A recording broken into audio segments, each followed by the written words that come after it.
Well, today, what a treat to catch up with Jo Hamilton. It's so nice to see you again, Jo. Lovely to see you too, Anne. It's been a while since you've been over this part of the world. Yeah, it's coming up on 3 years, right? Yes. So lovely to have your fantastic portrait hanging up in the gallery again. Thank you. But I get to see some of your artwork every day, hence my mother behind me. So I'm a very lucky lady to own a piece of Jo Hamilton. Oh, well, thanks for commissioning that. It was great for me to do it too. Yeah. Jo, tell us a bit about yourself as an artist. Well, I am originally from Glasgow, Scotland, and that's where I grew up and went to art school at Glasgow School of Art, where I studied painting.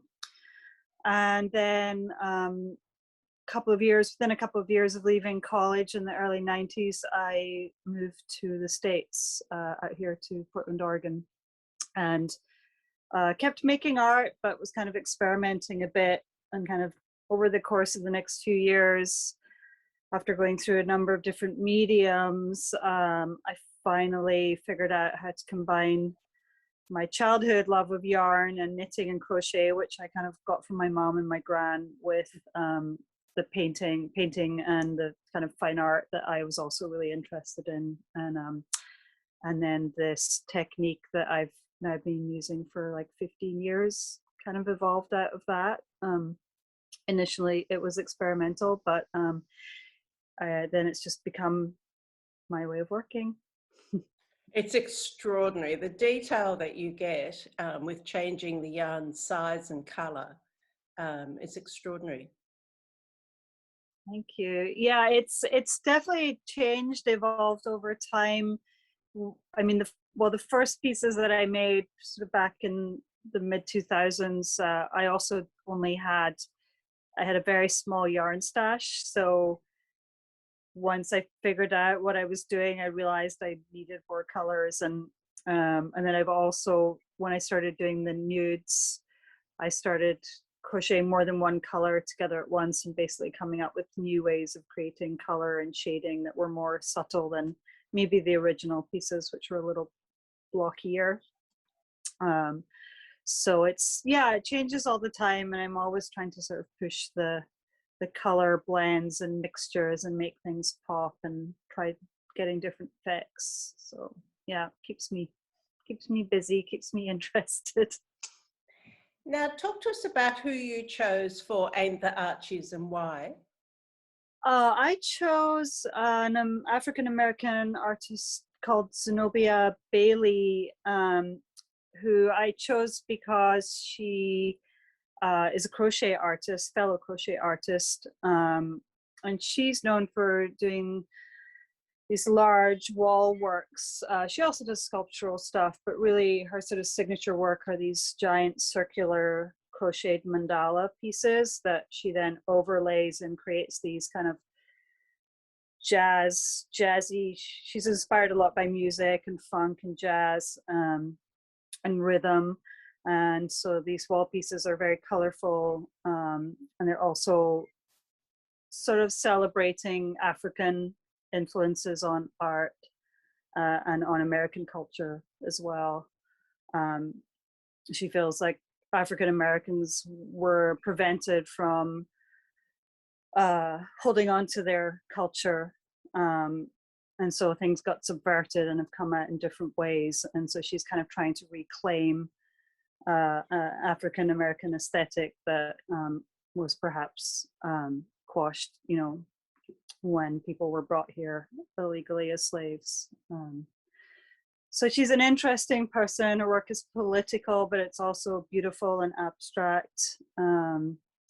And just with everything that's been going on here in the States and worldwide with the Black Lives Matter movement, I also felt it was important to portray an artist of color and celebrate her work as well. And in fact, she wrote to me, and she has asked my permission to use the portrait for her PR work. Like, she wants to use it for herself, but I was like, of course, I would love for you to use it. So it was kind of a nice endorsement to get that from her. So I was going to ask you, what did she think of your portrait of her? But clearly she loves it. Yeah, it was a great compliment. It's always nerve-wracking to do. I mean, it's nerve-wracking to do a portrait of anyone. I mean, it was nerve-wracking to do your portrait of your mom for me, because I just really, you want to do with portraits of living or relatives of living people, you want to really capture the person, and so it's a little pressure to do that. So the fact that she liked it was made me feel good about it. Although my skill in the circular work is I'm not quite as skilled at those patterns as she is, but the circles that surround her are kind of meant to be an homage to her mandalas that she makes. She certainly steps out of those circles when she's on the wall. Yeah, I haven't met her yet. She actually lives in Seattle, which isn't too far from here, but just because of the pandemic and lockdown, we haven't been traveling or going anywhere, but I would like to meet her at some point. But my impression is that she's a strong, forceful woman, making very strong work. So. And what is it about faces that you like to do? Because you were doing urban landscapes, but you do a lot of portraits, don't you? Yeah, I've always kind of jumped around between different sort of traditional fine art categories, which are, portraits, landscapes, and nudes. And so series of work, I'll go through phases of working in each of those. I always come back to portraits. They weren't the very first thing that I started with using this technique was a cityscape. But then while I was making that, I started doing portraits of my coworkers at the time. And I just don't get tired of trying to capture people's character with VR, and it's just always every portrait is different, every feeling is different, every kind of emotion that comes out of it is different, and so they're always really unique, even though the process itself is technically similar in terms of how I build the portrait, but I think every single one is completely different, and I think that's why I keep coming back to them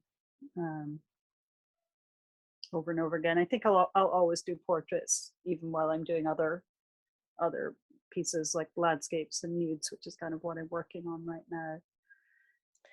Jo, this show partly came from a conversation you and I had when we went to Maitland Regional Art Gallery, and there was a book that you were in, as well as a lot of other worldwide portrait artists who are in this show. Do you remember that day?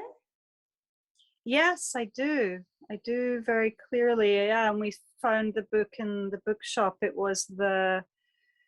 Originally it was a French published book called Ceci n'est pas un pot, which means this is not a sweater, this is not a jumper. And then it was translated into English and put out by Thames and Hudson in the UK, and was available over here. And I think they called it, the second edition was called Unraveled.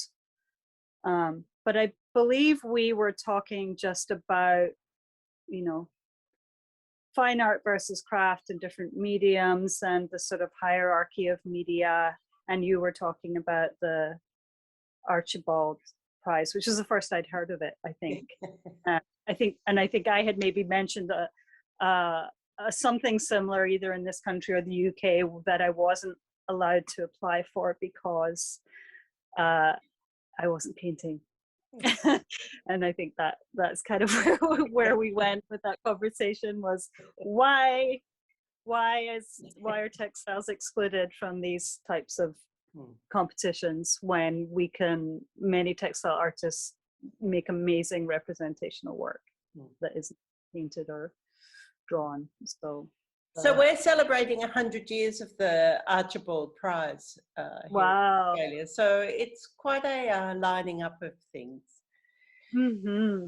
So I'm absolutely delighted to have your piece up on the wall. And thank you so very much for being part of it and being such a good friend of Timeless Textiles.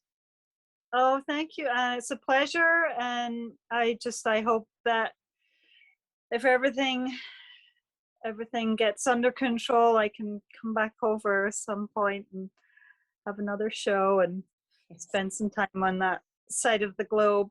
Ah, that'd be delightful. The door's open, as you know. Thank you very much. Thank you, Anne. Have a lovely weekend.